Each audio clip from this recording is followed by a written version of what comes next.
देश आज पूर्व प्रधानमंत्री इंदिरा गांधी की पुण्यतिथि के साथ सरदार वल्लभ भाई पटेल की 146वीं जयंती मना रहा है। इस मौके पर मुख्यमंत्री जयराम ठाकुर ने रिज मैदान पर स्थित इंदिरा गांधी की प्रतिमा पर श्रद्धांजलि अर्पित की। फिर राष्ट्रीय एकता दिवस पर रिज मैदान में ही उन्होंने पहले परेड की सलामी ली और बाद में राष्ट्रीय एकता की शपथ दिलाई। इस मौके पर मुख्यमंत्री ने कहा कि गुजरात में सरदार पटेल की सबसे बड़ी स्टैच्यू ऑफ यूनिटी का निर्माण किया गया है। पटेल ने देश की स्वतंत्रता और इसके बाद 562 रियासतों के एकीकरण में महत्वपूर्ण भूमिका निभाई है।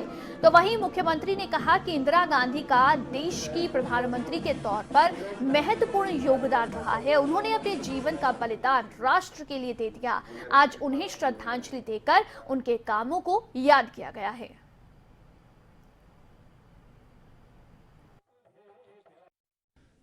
सरदार वल्लभ भाई पटेल जी, जिनको लौह पुरुष के रूप में भी हमारा देश जानता है, देश की एकता और अखंडता के लिए एक बहुत बड़ा योगदान उनका रहा है।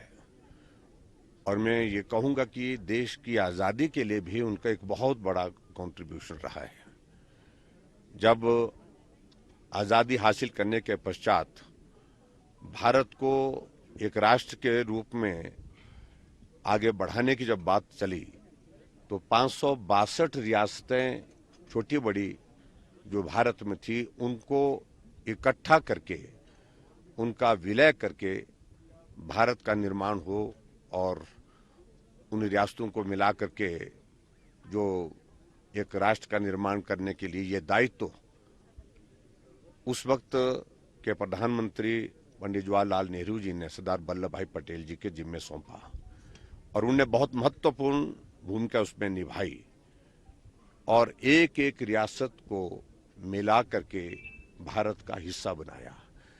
ऐसे में उनके इस योगदान को हम स्मरण करते हैं और आज उनको हम शत नमन करते हैं।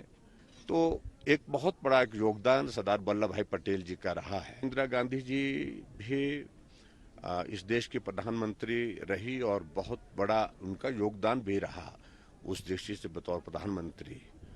और अभी तक के इतिहास में भारत की पहली प्रधानमंत्री महिला के नाते वो रही हैं और उनके इस योगदान को भी आज हम स्मरण करते हैं। देश के लिए उनने अपना बलिदान दिया और उस बलिदान को भी हम स्मरण करते हैं और स्वाभाविक रूप से बतौर प्रधानमंत्री देश को आगे बढ़ाने में भी उनका एक बहुत बड़ा कंट्रीब्यूशन रहा है। बहुत